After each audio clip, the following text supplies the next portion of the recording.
Visible light को use करते हुए अब क्रोमेटाइज लिक्विड या सॉलिड की फॉर्म में हमने ये ऑइंटमेंट्स क्रिएट करनी है। तो उसका प्रोसेस उसको देख लेते हैं। सबसे पहले देखें प्रिपरेशन हो रही है क्रोमेटाइज वाटर की। अब क्रोमेटाइज वाटर जिसमें सबसे पहले कंटेनर की प्रिपरेशन थी। कंटेनर जो भी लाइट आप रिक्वायर्ड है कि वो एब्जॉर्ब करवाना चाहते हैं अपने मटेरियल के ऊपर, उस टाइप की पेंट जो है, उस कलर का पेंट या उस कलर का आप जो है फिल्म उसके ऊपर डिपॉजिट कर दोगे, या आप कोई रैपिंग पेपर जो है उसकी शीट करोगे ताकि वो फिल्टर हो सके। समझे? फिल्टर इस तरह से होगा जब आप उसको कलर कर देंगे तो अगर सनलाइट में लगते हैं या किसी यूवी लाइट में लगते हैं तो उसमें से सिर्फ वो स्पेसिफिक वेवलेंथ की लाइट पास हो सकेगी, बाकी कोई वेवलेंथ की लाइट पास नहीं हो सकेगी। नेक्स्ट जो प्रोसेस है वो चार्जिंग का प्रोसेस है, जिसके अंदर हमने जो बॉटल है जिसके अंदर आपने 3/4 उसको फिल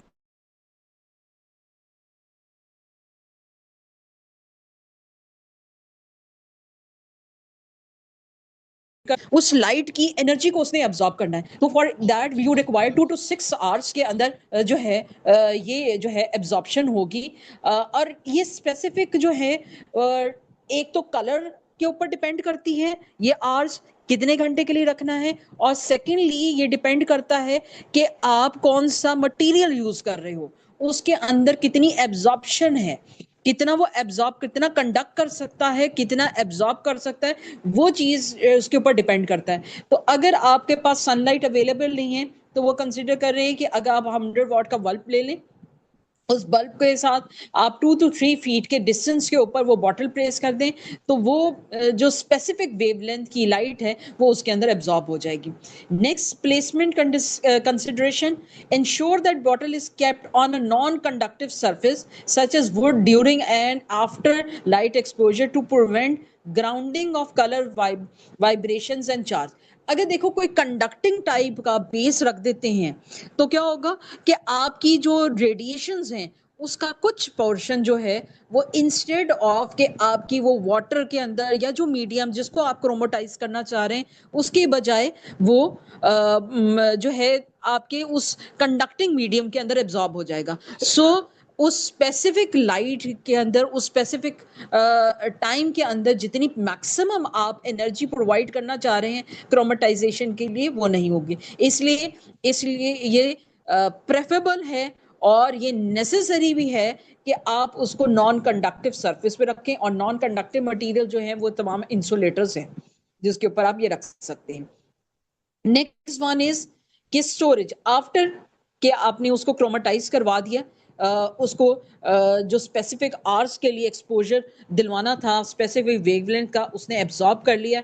अब आपने इसको स्टोर करना है। अब ये एक मेडिसिन के तौर पे क्रिएट हो गई है। अब इस मेडिसिन को आप यूटिलाइज कर सकते हैं और इसको आपने बॉटल को अगेन इंसुलेटेड सरफेस के ऊपर ही रखना है 6 से 7 दिन के लिए।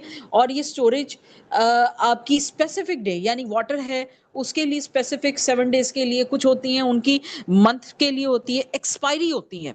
जैसे आपकी मेडिसिन की एक्सपायरी होती है इसी तरह ये क्रोमेटाइज वाटर, जेल्स, ऑयल, टैबलेट्स जो भी आपकी क्रिएट हुई हैं इनकी भी एक एक्सपायरी है, और हर एक की स्पेसिफिक एक्सपायरी की वजह से ये आप यूटिलाइज उतनी ही डेट के लिए, उतनी ही ड्यूरेशन के लिए कर सकते हैं, उसके बाद वो यूजफुल नहीं रहेगा। सेकेंडली रिकमेंडेड डोज जो है, इसकी रिकमेंडेड डोज कंसिडर कर रहे हैं कि 2 आउंस है एट वन टाइम। जैसे ये रिकमेंडेड डोज किसी मेडिसिन की होती है कि आपने कितनी ग्राम की मेडिसिन खानी है, ये कितनी आपने ml जो है वो आपने कोई भी जो है मेडिसिन की लेने हैं जो कि लिक्विड फॉर्म में है या सस्पेंशन की फॉर्म में है। इसी तरह क्रोमेटाइज वाटर का भी यही प्रोसेस होगा। नेक्स्ट जो है वो है क्रोमेटाइजेशन ऑफ ऑयल। अब आपको ये जो क्वेश्चन है वो किस तरह से आ सकता है कि आपसे सबसे पहले पूछा जा सकता है कि आप डिफाइन करें व्हाट इज क्रोमेटाइजेशन। क्रोमेटाइजेशन की डेफिनेशन दोगे, डेफिनेशन देने के बाद ये आपसे ये भी पूछ सकते हैं कि आप किसी स्पेसिफिक मटीरियल। आपको कह सकते हैं कि how you will you chromatize water, how will you chromatize oil. अगर आपको कुछ नहीं पूछा जाता, विद वन एग्जांपल आप एक्सप्लेन करें कि किस तरह से क्रोमाटाइज किया जाता है किसी भी मीडियम में, तो आप उनमें से अपनी मर्जी के मुताबिक कोई भी एक जो है वो पार्ट जो है मीडियम का लिख सकते हो। लेकिन अगर आपको स्पेसिफिकली नहीं बताया जा रहा है तभी आप कर सकते हैं। अगर स्पेसिफिकली बताया जा रहा है कि आपने टेबलेट के लिखने हैं, वाटर के लिए, तब आप वो स्पेसिफिक ही लिखोगे। नेक्स्ट इज जो है कि ऑयल्स को किस तरह यूज किया। अब ऑयल्स जो हैं वो हमारी मेडिसिन के तौर पे यूज होंगे। वो ऑयल्स लगाने के काम भी आएंगे, एज एन ऑइंटमेंट भी आएंगे कि आप उसका मसाज कर सकते हैं। सेकेंडली कुछ ऑयल्स ऐसे क्रोमाटाइज होंगे जिसको आप पी भी सकते हैं, ओरल मेडिसिन के तौर पे भी ले सकते हैं। अब उसकी प्रिपरेशन कैसी है? सबकी प्रिपरेशन के लिए सबसे मेन चीज क्या है कि आपको रिक्वायर्ड है कि ये जो बॉटल आप यूज कर रहे हो वो उस स्पेसिफिक कलर की होनी चाहिए। अगर वो स्पेसिफिक उस कलर की नहीं है, तब आप वो स्पेसिफिक रेडिएशन जो है, वो जो रिक्वायर्ड रेडिएशन है, उसके अंदर एब्जॉर्ब नहीं करवा सके। अगर आपको रेड कलर विजिबल लाइट को एब्जॉर्ब करवाना है तो आपकी बॉटल भी जो है या कंटेनर जो है उसको रेड कलर का होना चाहिए। आइदर उसको पेंट करेंगे, आइदर उसके ऊपर फिल्म जो है वो डिपॉजिट करेंगे, या कोई आपका थिन शीट होगा रेड कलर का, उसको आपने उसके ऊपर रैप करना है। जब वो रैप करेंगे वो एज अ फिल्टर काम करेंगे। जो आपकी सनलाइट या यूवी रेडिएशंस आएंगी जब उस बॉटल पे या कंटेनर पे फॉल करेंगी, तो सिर्फ रेड, क्योंकि वो रेड कलर किया गया है, तो सिर्फ रेड वेवलेंथ की लाइट जो है वो उसमें से पास कर सकेगी। बाकी तमाम रेडिएशन जो हैं वो रिफ्लेक्ट बैक हो जाएंगी। अब वो रिफ्लेक्ट बैक हो गई तो वो एब्जॉर्ब नहीं हो रही, एब्जॉर्ब सिर्फ एक वेवलेंथ एब्जॉर्ब हो रही है। Instead of the prime colours red, red, yellow, blue, आप ये कंसिडर करें कोई आपने और डिफरेंट करना है, पर्पल कलर करना है, ये डिफरेंट आपके जो कॉम्बिनेशन से कलर्स बनते हैं, हर एक वेवलेंथ की एक स्पेसिफिक एनर्जी है। ठीक है, और वो एनर्जी जो है जो ट्रॉमेटाइज करती है, मेडिसिन बनाती है, वो डिफरेंट डिजीजेस के लिए यूज हो सकती है। आप ये स्पेसिफाई, जैसे एक दवा जो है वो तमाम मर्ज के लिए नहीं होती ना, इसी तरह एक जो क्रोमाटाइज बॉटल है किसी खास वेवलेंथ के लिए, वो हर किस्म की एलिमेंट्स के लिए ट्रीटमेंट की यूज नहीं कर सकते, के लिए ट्रीटमेंट के लिए यूज नहीं आप कर सकते। हर स्पेसिफिक डिजीज के लिए आपको डिफरेंट क्रोमाटाइज वाटर ही रिक्वायर्ड होगी। अब सबसे बेसिक मेथड जो है कि आपने उसको सबसे पहले कलर करना है, और ऑलवेज 3/4 आपने उसको फिल करना है। 3/4 को फिल करने का मकसद क्या? 1/4, 1/4 जो उसके अंदर आप स्पेस रख रहे हैं, वो आप स्पेस रख रहे हैं फॉर द एयर, कि आपका वो जो एब्जॉर्ब हो रही है एनर्जी, वो एयर जो है उसके अंदर रहनी चाहिए, वो वैक्यूम क्रिएट रहना चाहिए, ताकि वो एब्जॉर्प्शन जो है वो यूनिफॉर्मली उसके अंदर हो। अब ऑयल में, क्योंकि मसाज करने के लिए ऑयल्स आपको पता है कि ज़्यादा स्पेसिफिक जो होते हैं, olive oil, mustard oil, sesame seed, ये ऑयल्स होते हैं। आपने उनमें से कोई जो भी मसाज करने के लिए आप ऑयल यूज़ करना चाहते हैं, उस ऑयल को यूज़ करोगे, और उस ऑयल को यूज़ करने के बाद जो है 3/4 उसको फिल करोगे, और उसको आप किसी इंसुलेशन के ऊपर, पहले आप उसको अच्छी तरह टाइटली कैप कर लोगे, और इंसुलेशन के ऊपर आप इसको रख देंगे, ताकि जो भी रेडिएशंस हैं, जो भी एनर्जीज हैं, वो उसी स्पेसिफिक के अंदर एब्जॉर्ब हो और कहीं पे एब्जॉर्ब ना हो। अब ये जो सनलाइट में प्रोड्यूस कर, क्योंकि ऑयल की एब्जॉर्प्शन जो है वो ऑयल रिक्वायर्ड करता है ज्यादा टाइम के एब्जॉर्ब करे वो सनलाइट को, तो 40 डेज रिक्वायर्ड है। आप देखें वाटर जो है वो जल्दी एब्जॉर्ब कर रहा था, 2 to 3 डेज का हमने टाइम उसमें कंसिडर किया था, लेकिन for oil you required just 40 days. 40 days के लिए अंदर आप जब ये करेंगे तो कंटिन्यूस जब आप सप्लाई करते हैं 40 डेज के लिए सनलाइट, या आप 100 वाट का बल्ब यूज करते हैं फॉर 200 आवर्स, तब आपकी वो चार्जिंग का प्रोसेस कंप्लीट होता है। अब वो किसी भी टाइप की रेडिएशन को चार्ज दे तो एटलीस्ट यू रिक्वायर्ड 40 डेज। अब ये रिक्वायर्ड कहेंगे, अब उसकी एप्लीकेशन क्या होगी, कोई भी अफेक्टेड पार्ट है उस पर आप अप्लाई करेंगे। अब वो एक ऑइंटमेंट बन गई है, अब वो एक क्रीम की तरह है जिसको आप यूटिलाइज कर सकते हो। अब वो यूटिलाइज कर सकते हो इस क्रीम को, किस फॉर्म में यूटिलाइज कर सकते हो, आप इसको मसाज करने के लिए यूज कर सकते हैं। आप कोई भी इफेक्टेड आपकी बॉडी है, कोई पार्ट है, उस जहां पे रिकमेंडेड है वहां पे आपने एंटी क्लॉकवाइज सर्कुलर मूवमेंट में इसको यूज करना है, इस क्रोमेटाइज ऑयल को। और इस क्रोमेटाइज ऑयल की भी डोज है, आप इस तरह से नहीं यूज कर सकते जैसे बाकी मेडिसिन ऑइंटमेंट को आप यूज करते हैं और वो कहते हैं थिन फिल्म आई क्रिएट करें, 5 ml इसकी डोज की बताई हुई है, तो इससे ज्यादा आपने पर डे यूज नहीं करना, क्योंकि ये एक मेडिसिन है, ठीक है। और जो है आप इसको स्टोर करेंगे और इसकी स्टोरेज में भी अप्रॉक्सीमेटली ये भी आपको जो है फॉर फॉर अ मंथ आप इसको यूटिलाइज कर सकते हैं। फॉर अ मंथ जो है वो ये एक्सपायर नहीं होंगे। आफ्टर दैट आपको दोबारा से वो प्रोसेस कंप्लीट करके इसको चार्ज करके एक दोबारा से न्यू क्रिएट करना है, एक नया बैच बनाना पड़ेगा जिसमें आप न्यू ऑयल लोगे और उसकी दोबारा से क्रोमेटाइजेशन का प्रोसेस करोगे। सो यहाँ पे कंप्लीट हो गया oil chromatization. Next is the milk chromatization. अब ये मिल्क क्रोमेटाइजेशन भी यूटिलाइज होता है for treating several diseases. Milk chromatization में हमने कोई भी फीडिंग बॉटल है, उस फीडिंग बॉटल को आपने स्पेसिफिक कलर की जो है सेलोफेन शीट से या कलर से आपने उसको फिल्टर बना देना है। अब वो एक फिल्टर बॉटल बन गई है। वो फीडिंग बॉटल जो है जिसके अंदर वो आपने मिल्क रखा हुआ है, उस मिल्क को आप एक नॉन कंडक्टिंग सरफेस के ऊपर रखेंगे जैसे वुडन टेबल है, और 1 to 2 आवर्स। अभी आप देख रहे हो कि ऑयल के लिए जो है सबसे ज्यादा टाइम रिक्वायर्ड हुआ था, वाटर के लिए 2 to 3 आवर्स थे, और मिल्क के लिए उससे भी कम 1 to 2 आवर्स के अंदर वो क्रोमेटाइजेशन का प्रोसेस उसमें कंप्लीट हो जाता है। आप उसको स्पेसिफिक कलर का बनाते हैं, उसके बाद उसको एक वुडन या इंसुलेटिंग टाइप का नॉन कंडक्टिंग सरफेस के ऊपर रखते हैं। आफ्टर दैट आप उसको करवाते हैं क्या, उसको क्रोमेटाइज करवाते हैं। आप उसको रखेंगे 1 से 2 घंटे के लिए सनलाइट में, या आपने 100 वाट का बल्ब यूज कर रहे हैं तो उसके अंदर भी आप 1 से 2 घंटे के लिए उसको रखते हैं। रखने के बाद आप इसमें क्रोमेटाइजेशन का प्रोसेस स्टार्ट हो जाता है। और इस क्रोमेटाइजेशन के प्रोसेस में इन्होंने एक चीज है, cover the open side with a coloured plastic और सेलोफेन शीट। इसमें कैप नहीं लगानी।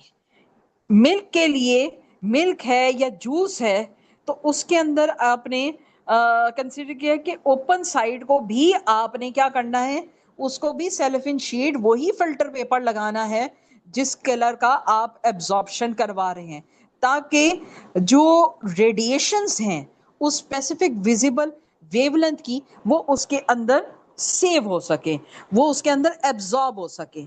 अब ये जो चीज है ये आपने जो क्रिएट कर दी है, ये आपने कंज्यूम कर लेना है 1 से 2 घंटे के अंदर। इसकी लाइफ सबसे शॉर्ट है। ये मिल्क जो है आप 1 से 2 घंटे बनाने के बाद 1 से 2 घंटे तक ये मिल्क आप यूटिलाइज करें, उसके बाद ये एक्सपायर हो जाएगा। इसके बेनिफिट्स वो क्या है, this method allows patients to receive the required vibration along with their food.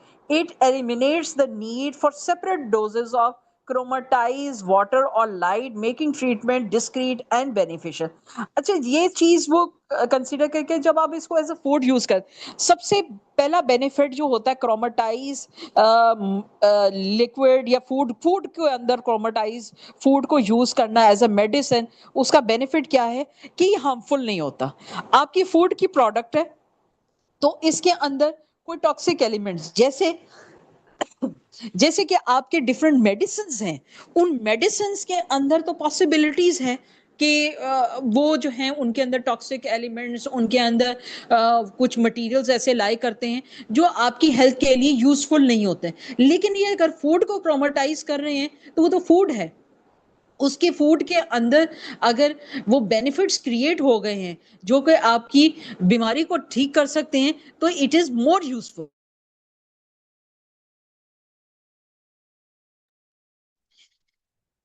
Next, preparation of tablets.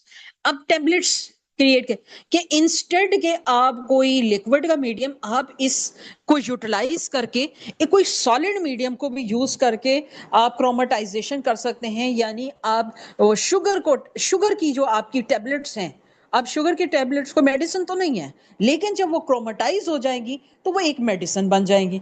अब उन मेडिसिन बनने के बाद आपको बिल्कुल ऐसे ही यूज कर सकते हो जैसे कि आपकी अदर मेडिसिन हैं, एंटीबायोटिक्स हैं, उनको यूज कर सकते हैं। अगर आप ये मीडियम नहीं भी यूज कर क्रोमेटाइजेशन को यूज नहीं भी करना चाहते, तो आप डायरेक्ट उस एनर्जी को भी अपने अंदर एब्जॉर्ब करवा के जो है प्रोसेस ऑफ क्रोमेटाइजेशन अपने इनसाइड बॉडी में कर सकते हो, वो ट्रीटमेंट के लिए यूटिलाइज कर सकते हैं। यानी कि इंस्टेड आप किसी मीडियम को यूटिलाइज करें, आप सेपरेटली कंसिडर करें कि आप कोई मीडियम नहीं यूज करते, आप वो डायरेक्ट लाइट जो है वो अपने ऊपर एब्जॉर्ब करवाते हैं। उसके बेनिफिट्स भी आपको मिलेंगे जब आप उसको एब्जॉर्ब कराएंगे। तो अगर जो भी एलिमेंट्स हैं या आपकी कोई प्रॉब्लम चल रही है, कोई डिजीज है, उसकी रिकवरी जो है वो स्पीड अप हो जाएगी। ऑल्दो ये मेथड जो है वो स्लो है as compare to other medicine जो आपकी एलोपैथिक और होम्योपैथिक मेडिसिन आती हैं, लेकिन यूजफुल सुटेबल इसीलिए ज्यादा है क्योंकि इसके अंदर हार्मफुल और टॉक्सिक एलिमेंट्स इन्वॉल्व लेस हैं। वो उनकी जो आप यूज कर रहे हो वो फूड से रिलेटेड है, तो हम ये कंसिडर करते हैं वो इतने ज्यादा हार्मफुल नहीं जितने आपकी वो दूसरी मेडिसिन हार्मफुल हैं, जो एक एलिमेंट आपकी ठीक करती है और एक दो उसके साइड इफेक्ट्स होते हैं। तो इसके साइड इफेक्ट्स नहीं है, जो बाकी मेडिसिन है उनके साइड इफेक्ट ज्यादा हैं और इनके साइड इफेक्ट्स नहीं है। नाउ कमिंग बैक टू के टैबलेट्स, इसमें टैबलेट्स में क्या है कि मिल्क शुगर की आपकी टैबलेट्स लेनी है जो कि इजीली अवेलेबल होंगी, और आपने उसको अगेन कलर्ड बॉटल के अंदर कैप करके सिक्योर कर लेना है। सिक्योर करने का मेन पर्पस क्या है कि उसके अंदर कोई और इम्प्योरिटीज ऐड ना हो। अच्छा, अब ट्रोमेटाइजेशन के प्रोसेस के लिए हम उसको 40 डेज के लिए सनलाइट में रखेंगे। अब ये देखिए जैसे ऑयल है, टैबलेट्स हैं, they require more time to absorb that energy instead के हम कोई लिक्विड मीडियम यूज करें। लिक्विड जो है वो तेजी से एब्जॉर्ब करता है एनर्जी को और वो जल्दी आपका क्रोमेटाइज हो जाता है। अगर हम कंसिडर करें इस सॉलिड मीडियम को या ऑयल्स को, वो टाइम लेते हैं। और हमने करना भी किस तरह से है कि अगर आप 200 आवर्स के लिए किसी बल्ब के नीचे रखते हैं तो उसमें वो करेंगे, इसके अंदर एब्जॉर्ब करेंगे 40 डेज। अगर सनलाइट में रखते हैं और ऑलवेज नॉन कंडक्टिंग सरफेस के ऊपर आपने रखना है। और हमेशा क्या करेंगे, इस बॉटल को आप शेक अच्छी तरह वेल करेंगे ताकि at least once in a daily आप करेंगे ताकि होमोजेनाइज, यानी ये ना हो कि ऊपर ही सारी रेडिएशन पड़ रही हैं और ऊपर सरफेस पे जो बॉटल के अंदर लाई कर रही हैं टैबलेट्स वो क्रोमेटाइज हो जाए और इनसाइड जो इन बिटवीन रखी हुई हैं उन तक क्योंकि एनर्जी डायरेक्टली नहीं पहुंच रही तो वो एब्जॉर्ब नहीं करेंगी, तो आपने उसको हिलाते भी रहना। जो लिक्विड है उसमें ये प्रॉब्लम नहीं होती।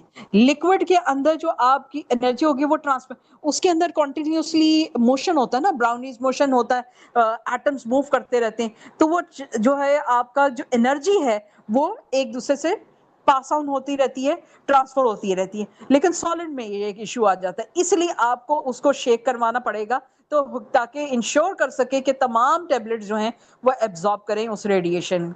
और ये आप सबसे ज्यादा देर के लिए, इसकी एक्सपायरी जो है 6 मंथ्स तक है, यानी अप टू 6 मंथ्स आप इसको यूज कर सकते हैं इजीली, इसमें कोई मसला नहीं होगा। और ये बॉटल जो है अगर जब 6 मंथ गुजर जाए तो आप इसको रिचार्ज भी कर सकते हैं। ये सिर्फ टैबलेट्स के साथ है, बाकी किसी के साथ नहीं है, ना वाटर के साथ है, ना मिल्क के साथ है, ना किसी जूस के साथ है, सिर्फ आप टैबलेट्स हैं जिसको भी आप रिचार्ज कर सकते हैं। Second alternate, create chromatize alcohol और edible oil by exposing them to light for 200 hours after a few drops of this preparation on the tablets before patient use. आप ये जो है नेक्स्ट मेथड क्या है, टैबलेट्स को किस तरह से क्या कि आपने कोई लिक्विड लिया, उस